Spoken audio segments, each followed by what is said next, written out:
Here's what I wish I'd known when I was drinking every day about what it really means to have a high tolerance. By the way, I'm Colleen, and I'm a drinking coach helping high achieving professional women permanently reduce their alcohol consumption by 80% so they don't have to quit. Having a high tolerance for alcohol is not a sign of genetic superiority or stellar liver function or a wooden leg. It actually just means that you've trained your brain to compensate for the depressive effects of alcohol so you don't get so relaxed you forget to breathe. It's why you're still able to walk around and talk when all the one drink wonders went home and went to bed. Having a high tolerance means that your baseline levels of dopamine are low. That's why you crave alcohol, because alcohol boosts dopamine. You just need more to get the same effect. Think of the dopamine levels in your brain like the water level in your bathtub when you're taking a bath. If you start making big waves in the water, some of the water is going to spill out and leave you with less water in your bathtub. Alcohol makes big waves in your dopamine. It spikes your levels up to 10 times higher than normal everyday activities. The more you use alcohol to boost your dopamine, the more that spills out of the tub, so to speak, and the less you have for everyday life. This is why the more you drink, the more anxious and apathetic and agitated you feel.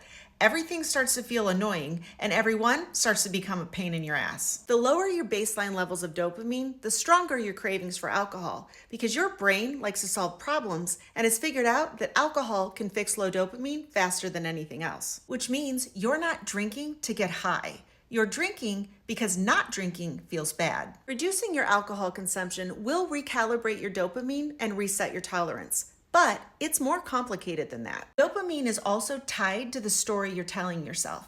And as long as you still think that you need alcohol to feel better, resisting the urge to drink will be your biggest problem. The solution is to take tiny micro actions that boost your dopamine in response to other activities, so you can learn to enjoy yourself again. You have to do this 5 to 15 minutes at a time, like when you're cooking or sitting on the patio or hanging out with friends. This isn't a black or white issue. You don't have to stop drinking altogether. Just delay your first drink or cut yourself off a little bit earlier. I want you to visualize yourself 1 year from now.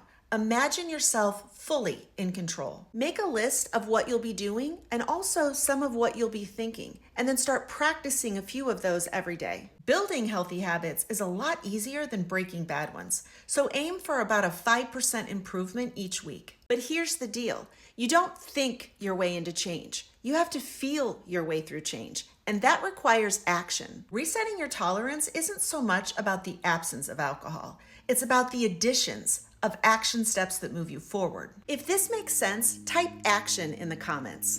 Actions are what boosts your dopamine. Try it. Type action in the comments and then notice the little feel-good blip in your brain. Type action and then save this video so you can come back when you need a reminder. And hit the follow if you want to hear more ideas like this. Alcohol use disorder is not a drinking problem. It's actually a dopamine deficit. And if you'd like to hear a step-by-step process for how to fix that so that you don't have to worry about controlling yourself anymore when you're drinking, click the link in my bio and schedule a free consult.